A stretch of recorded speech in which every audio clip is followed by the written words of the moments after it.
Bien, hoy he titulado este mensaje, esta palabra, llamados a santidad.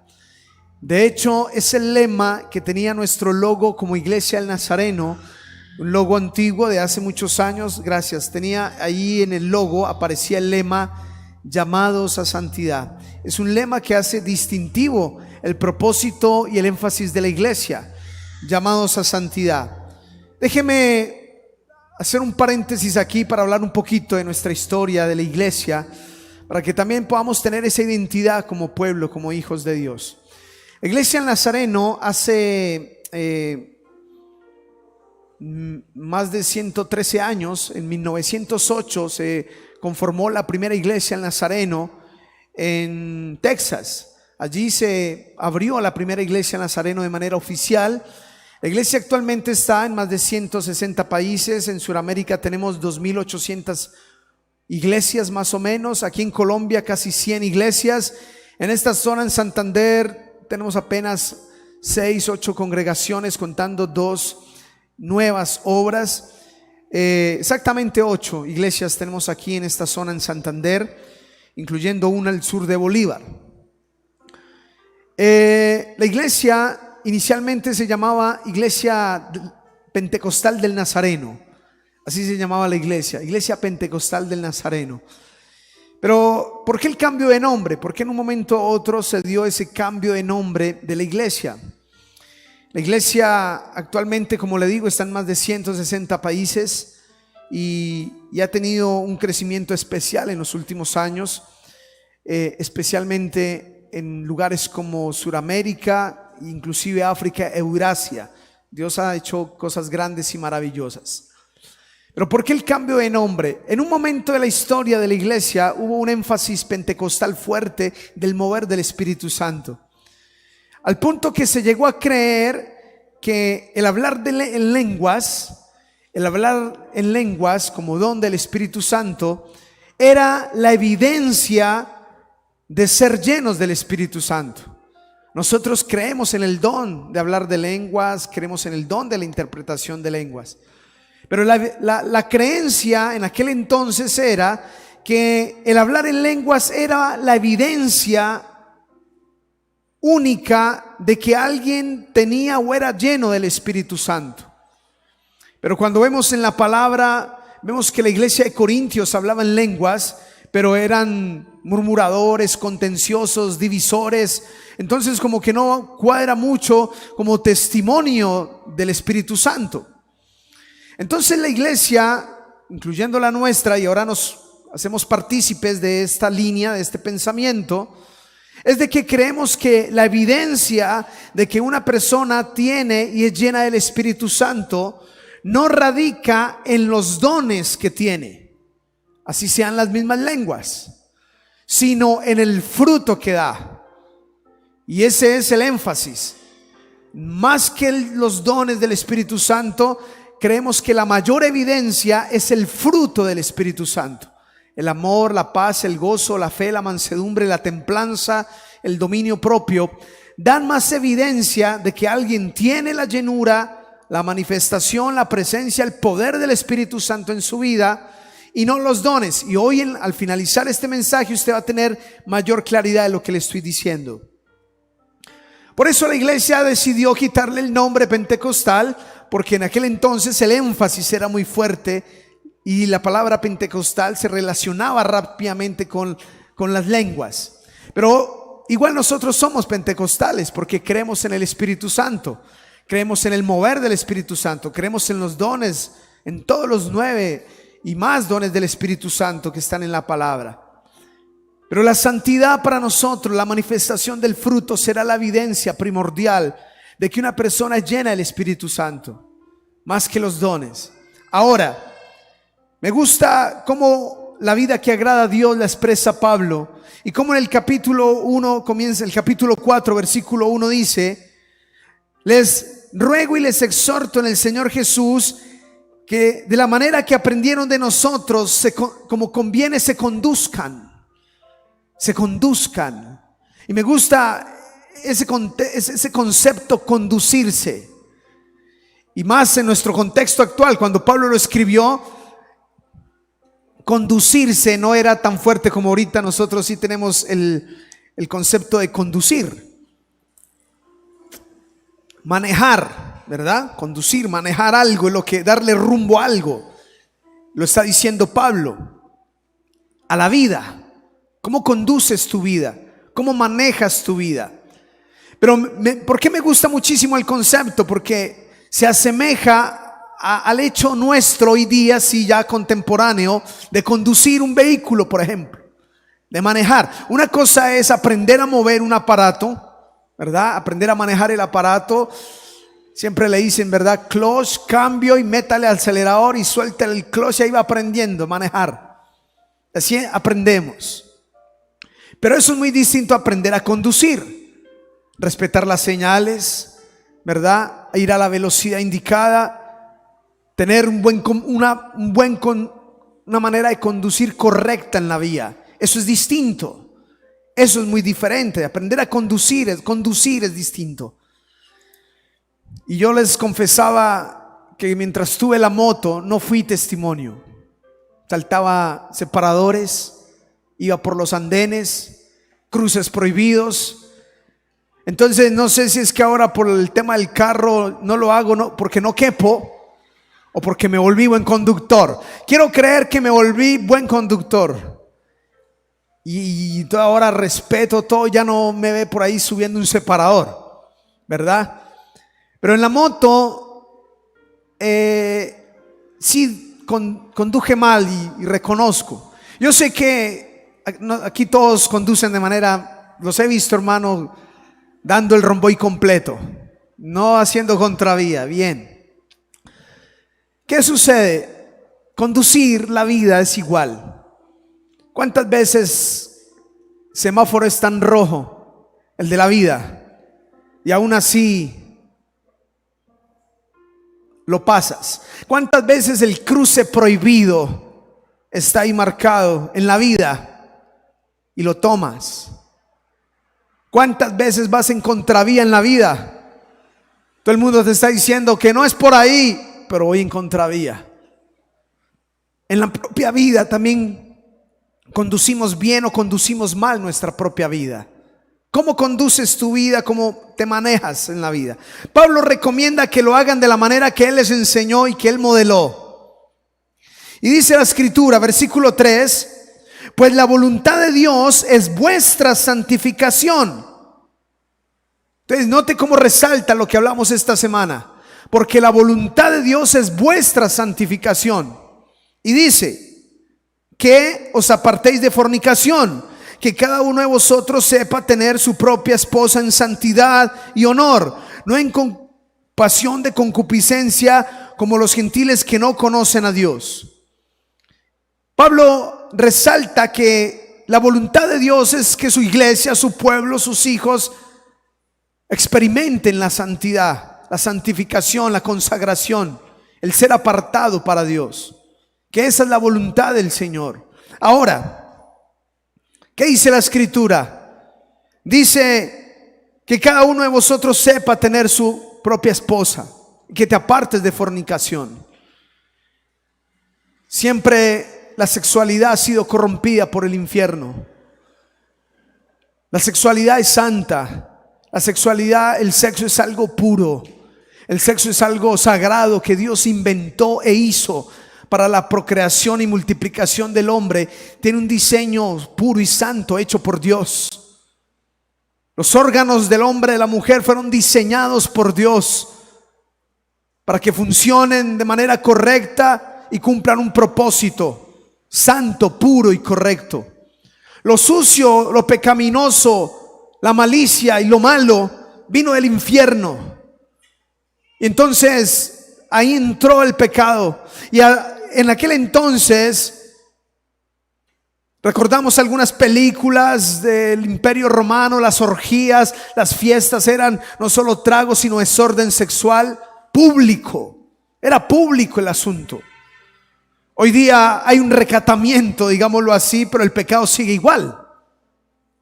Todavía se promueve una sexualidad, hasta para venderle a usted un paquete de galletas, el repuesto de un carro, le promueven sensualidad, sexualidad.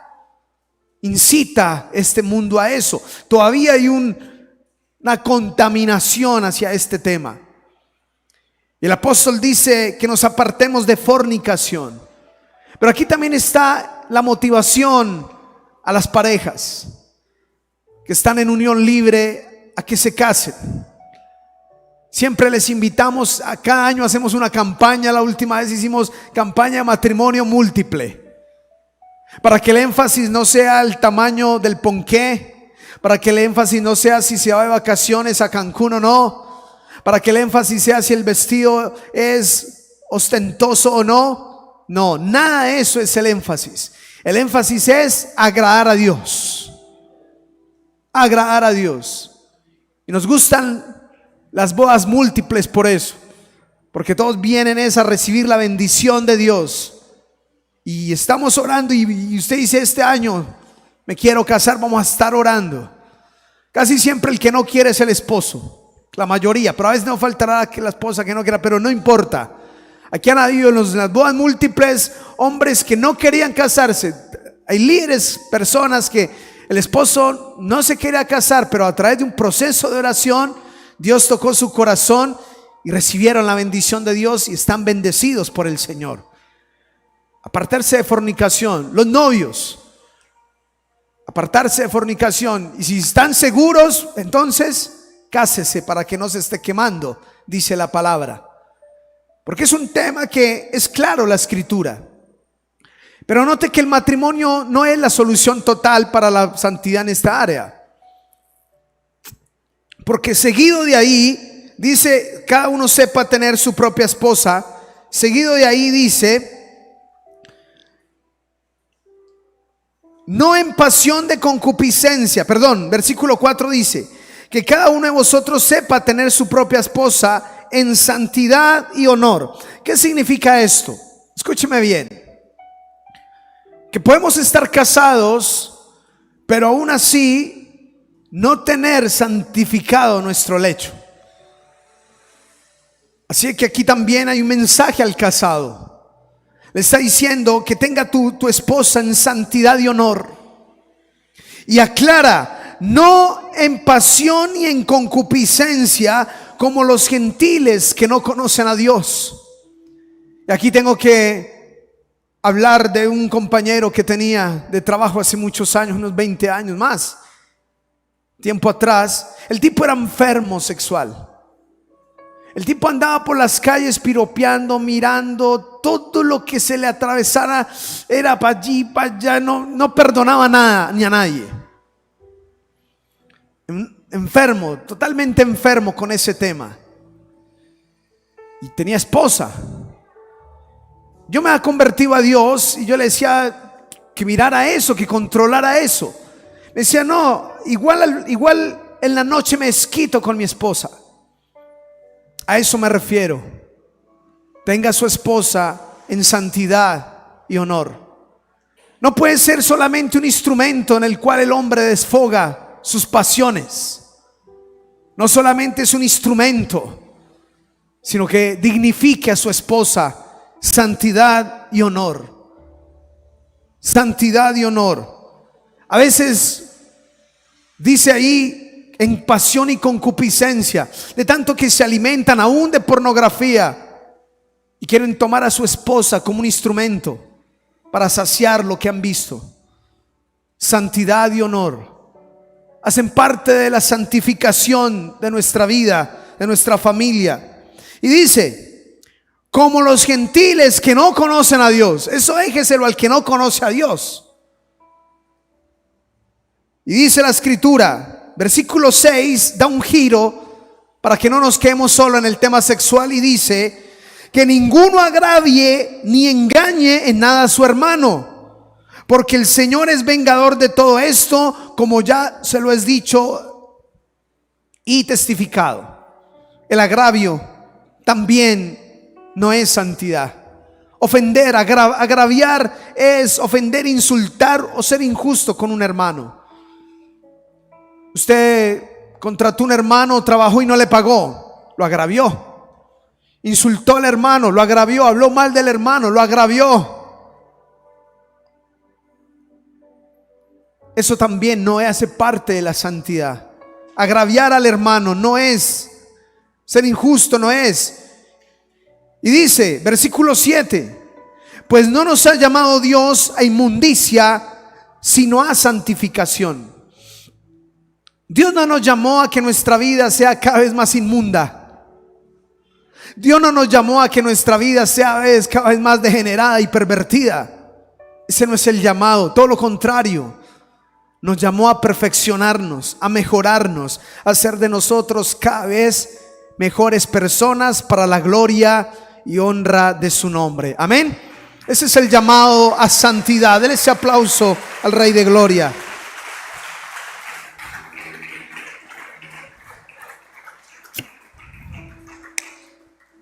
Ahora, llamados a santidad. Me impacta el versículo 8. Es un versículo muy diciente, la verdad. Dice: así que el que desecha esto, escúcheme bien, no desecha al hombre, sino a quién. Dice, no, parece que es muy exagerado el tema. No desecha al hombre, desecha a quién. Y ahí aclara: el que desecha esto no desecha al hombre, sino a Dios, que también nos dio su Espíritu Santo. Y tiene sentido. Si Él nos dio el Espíritu Santo. A mí me gustó la entrevista que hizo mi esposa en el día sexto, ayer. Varios hermanos fueron entrevistados el viernes entrando a la iglesia.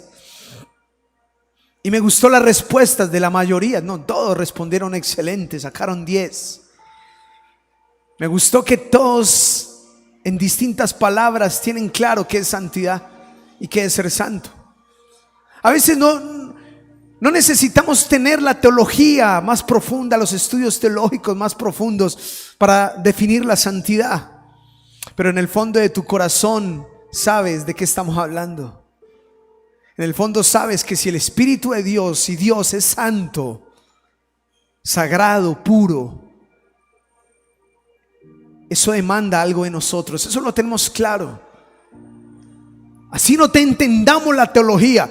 ¿Sabe? Así allá en las iglesias del campo donde no llegan ni siquiera al internet para teología, aún la persona entiende lo que la Biblia está diciendo en este tema. Ahí mismo en 1 de Tesalonicenses capítulo 5, 23 y 24, también vimos el tema en esta semana. Dice: y el mismo paz, y el mismo Dios de paz os santifique por completo, y todo vuestro ser, espíritu, alma y cuerpo sea guardado irreprensible para la venida de nuestro Señor Jesucristo. Fiel es el que os llama, el cual ¿qué?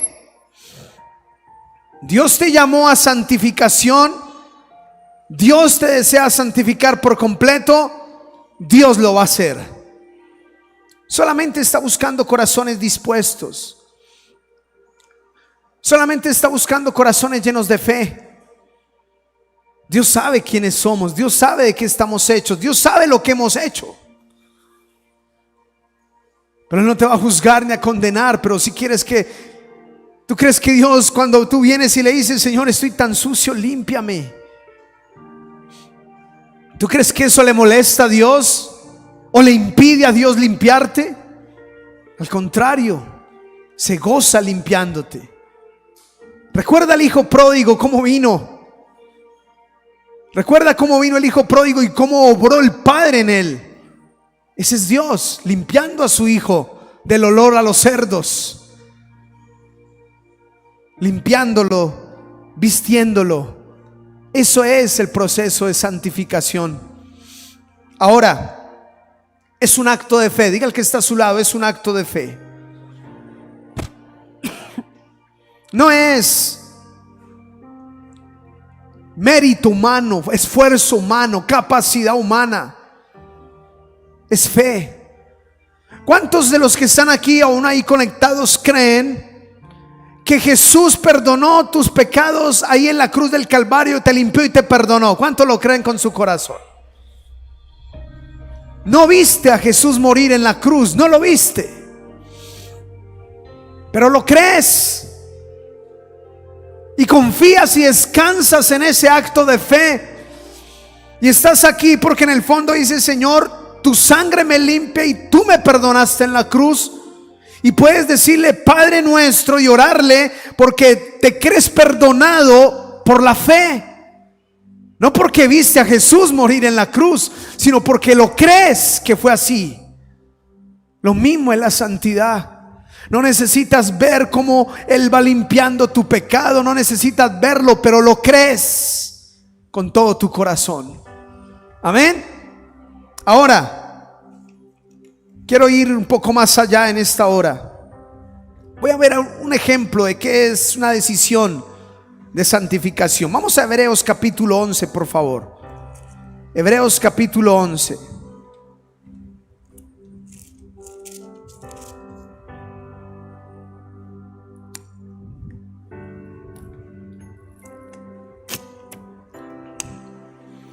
Vamos al versículo 24, por favor.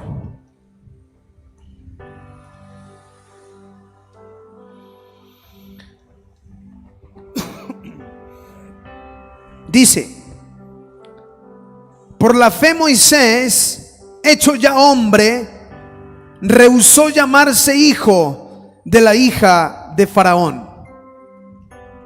Moisés rehusó: no me llamen hijo de la hija de Faraón. Recuerde un poco la historia. ¿Qué sucedió? Moisés era hebreo, lo puso su mamá en un canasto porque Faraón andaba matando a los niños. El canasto llegó hasta la hija de Faraón. Ella lo tomó y la Biblia dice literalmente lo prohijó, lo adoptó. Por ende, si fuese nuestro contexto hoy día, le dio el apellido. Apellidos son derechos del palacio, del imperio, del banquete, de la mesa, de la casa, todo lo que implica. Pero siendo ya grande, tomó una decisión y dijo: no quiero que me llamen con ese apellido.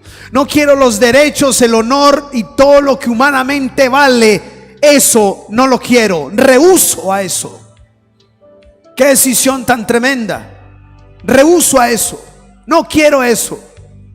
¿Por qué? Versículo 25 dice: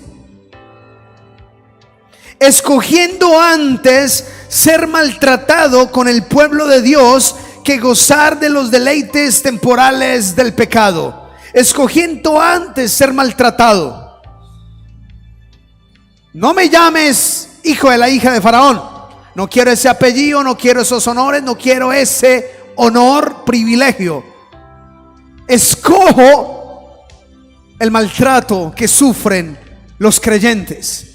Escojo el ser maltratado como pueblo. Siempre los hijos de Dios, el pueblo de Dios, va a ser maltratado por el mundo. Nunca esperes aprobación del mundo. Nunca esperes que el mundo te aplaude. El mundo siempre te va a maltratar por la fe. El mundo te va a decir bobo por poner la otra mejilla. El mundo te va a decir tonto por dejarte robar. El mundo te va a decir bruto por diezmar, por ofrendar. El mundo siempre va a burlarse de la fe. Nunca te va a aprobar. No esperes. Y hay gente que se frustra por eso. Nunca te van a aprobar por la fe. Siempre hay un maltrato hacia el creyente. Siempre va a haber un maltrato por decir que no aborten. Siempre va a haber un maltrato por decir que no estamos de acuerdo con las relaciones homosexuales. Siempre habrá un maltrato por pensar así. Y nos van a decir retrógrada, nos van a decir un montón de cosas. Pero siempre va a haber esa postura en la que los hijos de Dios por su fe van a ser maltratados. Pero cuando tú quieres la aprobación del mundo, cuando tú quieres la amistad del mundo, por eso dice Santiago, cuando quieres la amistad en el mundo, empiezas a tener problemas con Dios. Porque nunca vamos a tener la aprobación del mundo, de hecho ni la queremos. La aprobación del mundo, la sonrisa del mundo, no, nos interesa agradar a Dios, no al mundo. Ahora, escogió el maltrato, el rechazo, antes de gozar los deleites temporales del pecado. Me gusta que la Biblia no esconde las verdades. Dice gozar deleites temporales del pecado. No dice que no te gozaste fumando, tomando, fornicando, parándote de cabeza. No dice que no fue así. Fue un deleite. Pero ¿cómo fue? Temporal. ¿Y qué quedó de todo eso? Porque no todos hemos venido de la iglesia, hemos nacido en la iglesia. Los que tuvieron esa vida pasada, ¿qué quedó de eso? Ni siquiera el recuerdo de haber sido feliz. Es un vago de sensación de que la pasé bien en un momento dado, pero de eso ¿qué quedó? Ni el recuerdo, ni la sensación, ni la percepción de felicidad. Por eso es que la persona necesita volver a consumir la droga, el alcohol, el pecado. Por eso necesita, porque al otro día, dice la misma Biblia, lo dice, al otro día mismo ya siente que no es feliz. Ya siente que esa felicidad, ese deleite, esa llenura y plenitud ya no está. Entonces necesita ir a buscar de nuevo la sensación de plenitud en eso. Pero la palabra dice temporal. Es temporal. Moisés puso en una balanza y dijo: no, pero yo no quiero eso ya.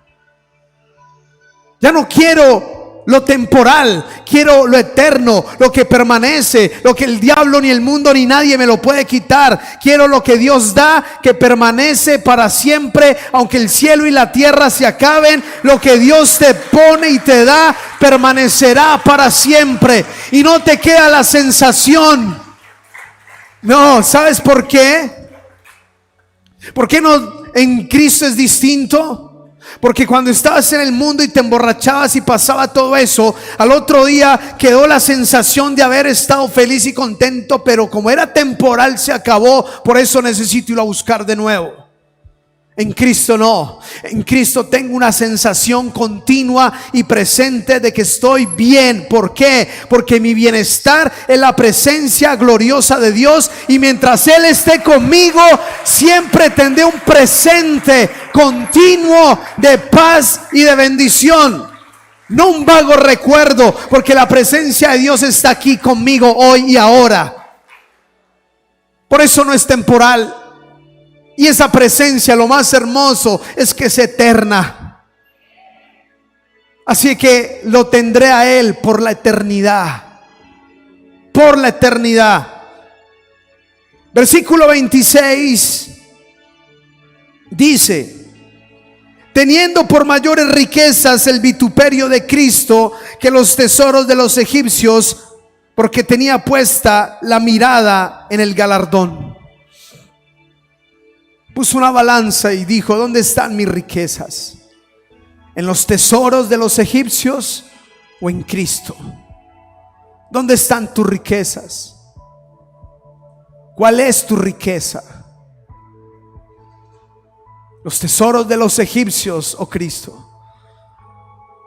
Dijo: elijo y tomo la decisión de Cristo.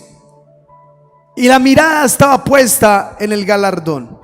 Ahora, quiero ir un poco más allá en esta mañana, de mirar la santidad un poco más allá, entre bueno y malo, blanco y negro, santidad de pecado,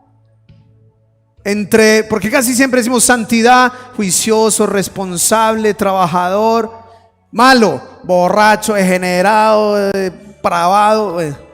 Y tenemos esos dos contrastes. Y ese es el nivel básico para entender el llamado a la santidad. Pero quiero ir un poco más allá. Hay cosas que se tratan más que de bueno y malo. Se trata de bueno y mejor, o de mejor y excelente. Acompáñenme a Números capítulo 20, versículo 8. No todo es blanco y negro. Vuelvo y le digo, ese es el primer nivel, y es entendible eso. Ahora, si no disiernes ese primer nivel, si en la olla, no va a salir como el que una vez yo estaba evangelizando allá en la olla, Me dijo, Chuchito está conmigo. No, ese no ha discernido todavía el primer nivel del que estamos hablando. No, ¿cómo que Chuchito está conmigo? No, ya. Pensando que así no se le dice al Rey de Gloria. Amén. Chuchito era el señor de la esquina. Bueno, yo tengo aquí un chuchito por ahí, anda un chuchito. Esos son chuchitos. Pero al Rey de Gloria no se le dice así, ¿verdad? Ahora déjeme ir más allá. Capítulo 20, versículo 8. Quiero que me preste atención aquí. Tomad la vara y reúne la congregación, tú y Aarón, tu hermano, y habla a la peña a la vista de ellos, y ella dará su agua, y le sacarás agua de la peña y darás a beber a la congregación y a sus bestias. Entonces Moisés tomó la vara delante de Jehová como él le mandó. Y reuniendo Moisés y Aarón a la congregación delante de la peña, él le dijo: oíd ahora, rebeldes, ¿os hemos de hacer salir agua de esta peña? Entonces alzó Moisés su mano y golpeó la peña con su vara 2 veces, y saliendo muchas aguas, bebió la congregación y sus bestias. Y Jehová dijo a Moisés y a Aarón: por cuanto no creísteis en mí para santificarme delante de los hijos de Israel, por cuanto no, escúcheme bien, por tanto no meteréis esta congregación en la tierra que les he dado. Estas son las aguas de la rencilla, o Meriba, por las cuales contendieron los hijos de Israel con Jehová, y él se santificó en ellos. Escúcheme. Un día Dios le dijo a Moisés, tenemos que tener el marco, el contexto completo para entender mejor el tema. Moisés un día sacó al pueblo de Israel, y ese pueblo era quejambroso, murmurador, necio, rebelde, terco, testarudo. Ese pueblo, esos de allá, eran terribles. Él los sacó de Egipto hacia la tierra prometida, pero cruzaron un desierto, y en ese desierto esa gente sí que le generó problema a Moisés, a su líder. Y un día Dios le dijo, tenían sed en el desierto y empezaron: hola, nos trajo a matarnos aquí, nos trajo para matarnos de hambre y de sed. Y una vez Dios le dijo: toma la vara, golpea esa peña. Era una peña, vamos a suponer que este púlpito es la peña. Dijo: golpea, coge la vara y golpea y saldrá agua. Él la golpeó y salió agua. Pasaron los años, pasó el tiempo, y otra vez volvió a salir el mismo pueblo. Y tenían sed el pueblo y las bestias del pueblo.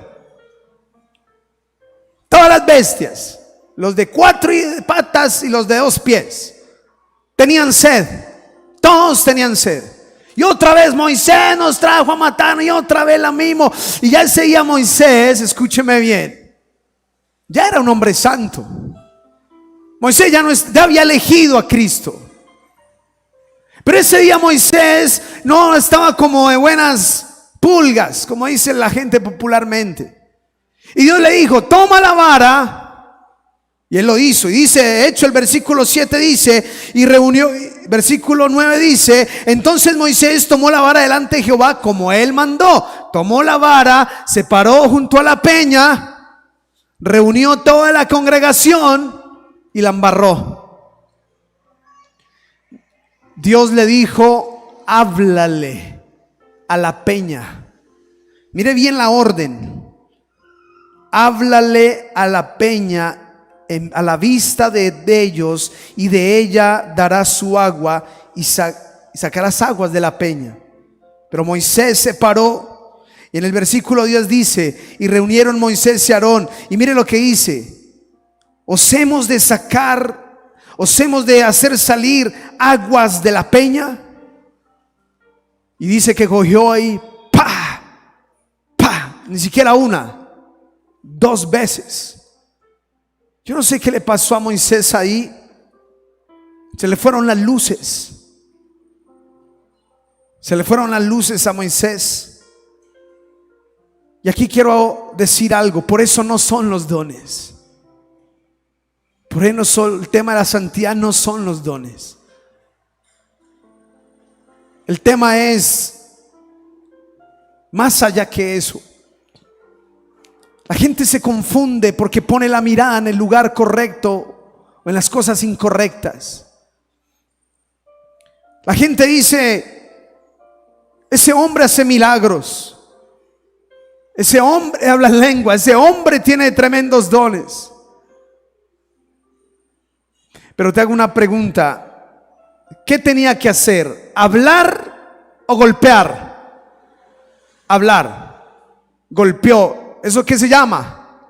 Desobediencia. Pero le hago la pregunta: ¿salió agua o no salió agua? Salió agua. Y dice la Biblia que bebieron todas las bestias. Bebieron agua. Es decir, salió agua porque Dios es fiel a su palabra. Salió agua porque Dios es fiel a su pueblo. Salió agua porque no importa si el líder se equivoca, Dios es fiel a lo que Él dijo. Y si Él dijo que los saciaría en el desierto, los va a saciar y les va a sacar agua. Aunque su líder lo haya deshonrado en la presencia de todo, habrá agua para el pueblo de Dios, porque de su pueblo, sus hijos. Y es lo que muchos no entienden. Y ojo, y tienes que discernir eso, porque algunos justifican y no lo puedes tampoco justificar. Los hombres de Dios tenemos una responsabilidad grande ante esto, ante esta verdad que les estoy enseñando en esta mañana. Si tú ofrendas y diezmas pensando que el que retribuye es la iglesia Nazareno, Milton Ollina, ahí no hay nada. Pero si tú lo haces con fe a Dios, agua va a salir de la peña para bendecir tu vida. Y eso no significa de que yo me pare de cabeza y haga lo que me dé la gana con los diezmos y las ofrendas, porque ahí viene mi responsabilidad ya, Milton y Gina.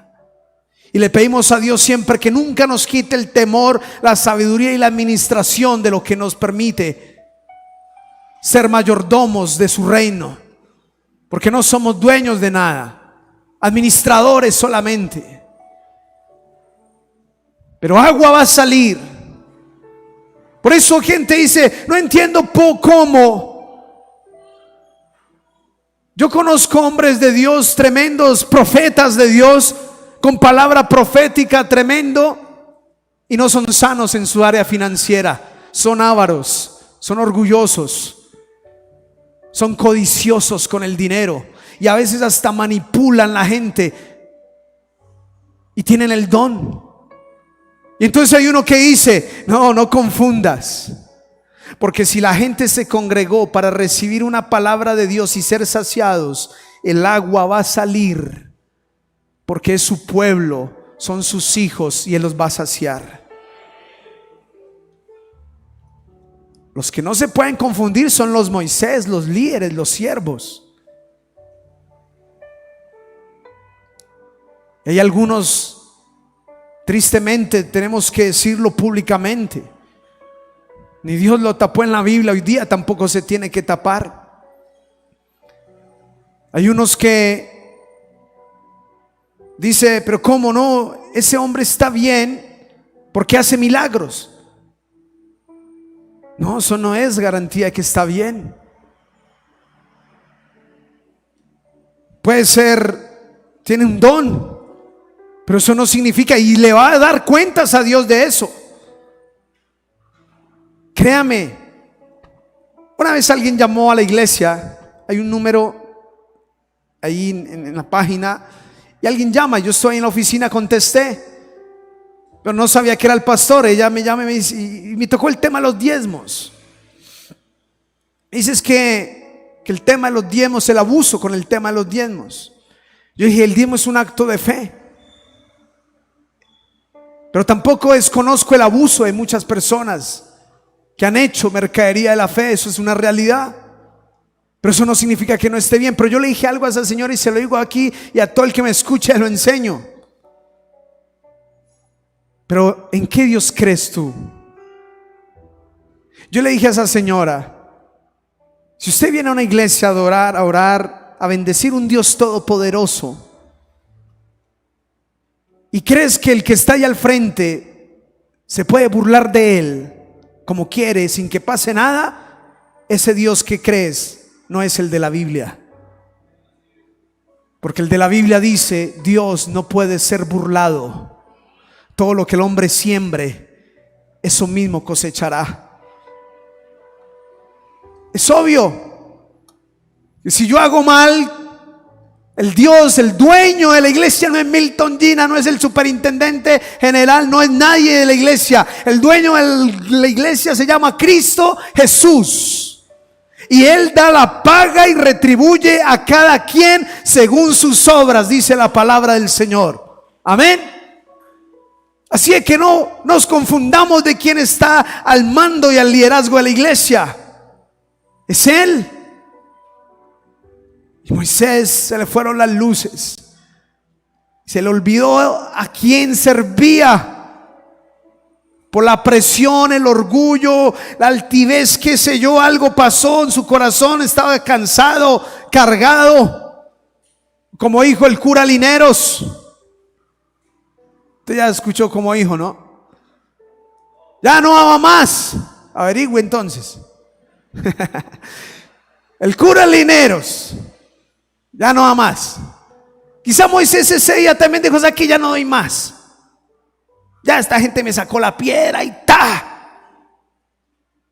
Pero la embarró. A veces rompemos la vajilla y luego nos presentamos ante Dios y perdóname, Señor, fue un destello ahí de luz que se me fue. Dios le dijo, versículo 12, perdón, vamos leyendo dice: y Jehová dijo a Moisés y a Aarón: por cuanto no creísteis en mí para santificarme delante de los hijos de Israel, por tanto no meteréis esta congregación en la tierra que les he dado. Tocaste la santidad, la gloria, la presencia de Dios. ¿Cómo? Sacando pecho allá, haciendo lo que Dios no le mandó a hacer. Les sacaré. Mire la arrogancia de Moisés. ¿Quieren agua? ¿Quieren agua de la roca? ¡Pa, pa! Como si fuera él. Lo hermoso fue que salió agua de la roca. Pero ay, Moisés, no entrarás a la tierra. No entrarás a la tierra tú y Moisés. Y dice el versículo 13: por las cuales contendieron los hijos de Israel con Jehová, y Él se santificó en ellos. ¿Sabe por qué salió agua? Para que la gloria no se la llevara Moisés, sino Dios.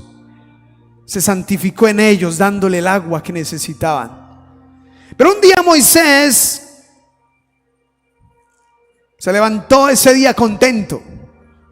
Se levantó feliz, con ganas de adorar, brincar, servir a Dios. Ese día se levantó enchufado el tipo.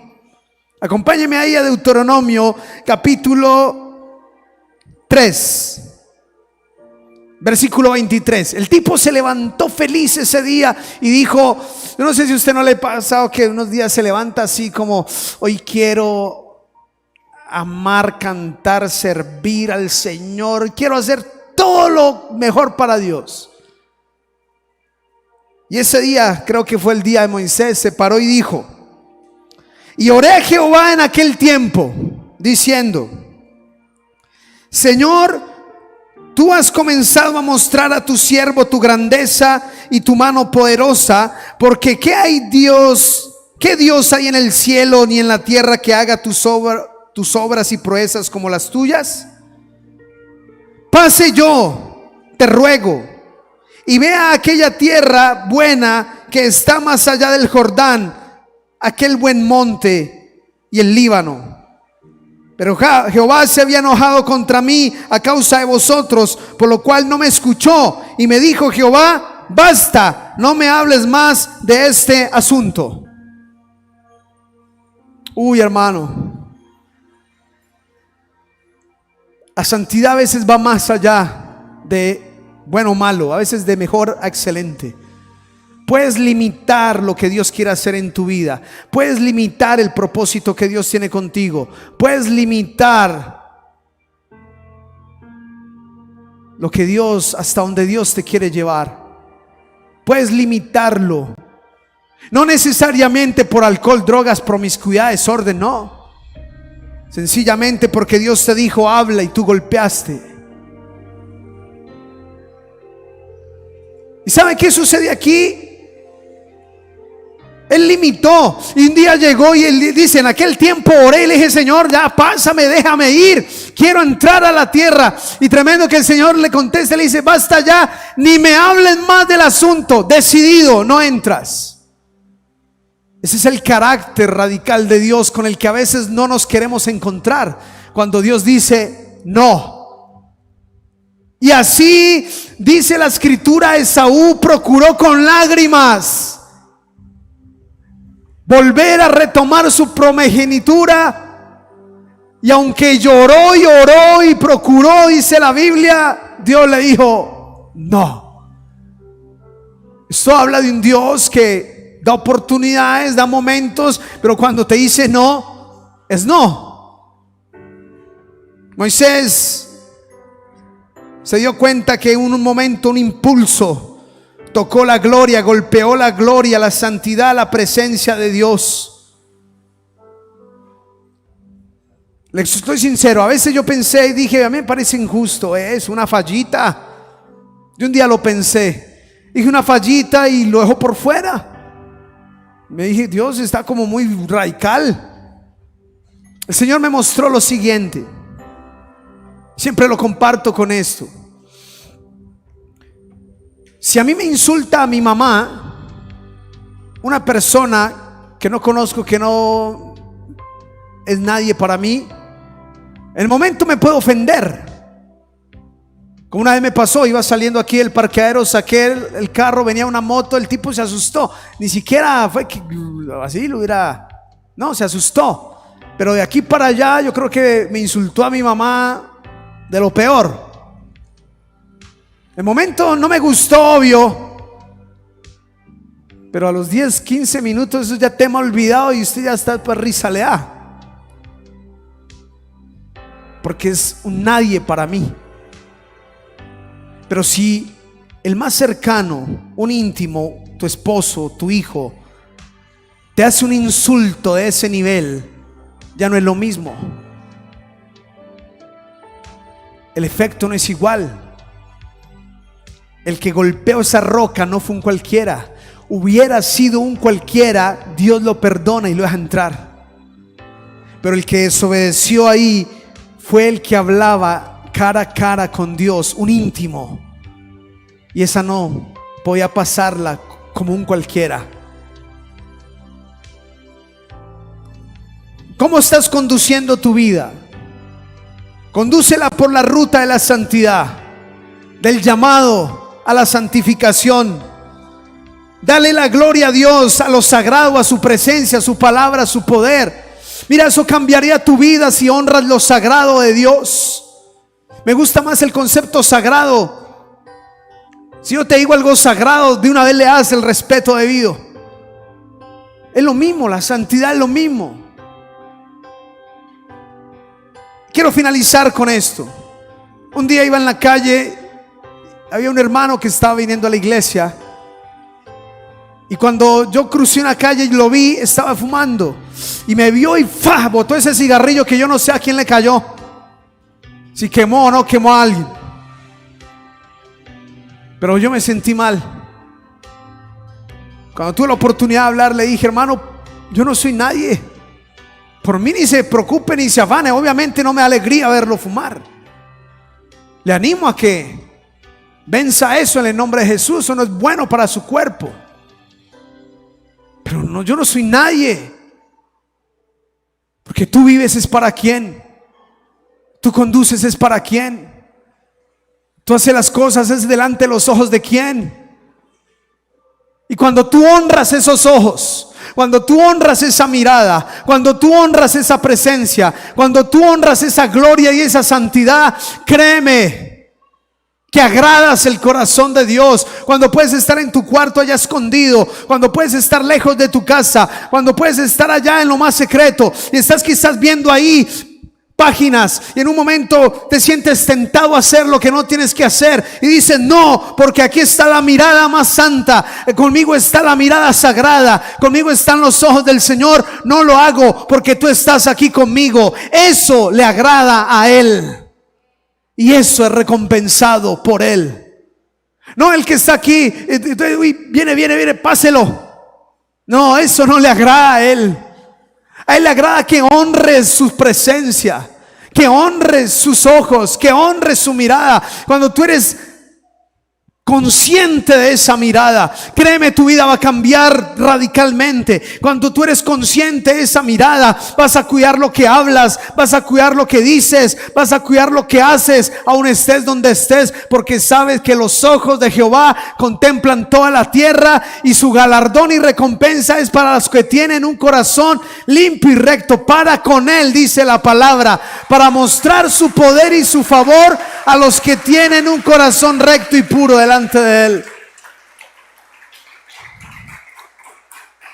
Yo te invito a colocarte de pie en esta mañana y vamos a orar. Vamos a consagrar este día séptimo de oración, de ayuno, por la santificación de la iglesia. Aunque no hayas hecho los ayunos, esta oración te alcanza, esta fe te alcanza, en el nombre de Jesús. La fe del remanente, el ayuno del remanente te alcanzará y creo que bendecirá a la iglesia.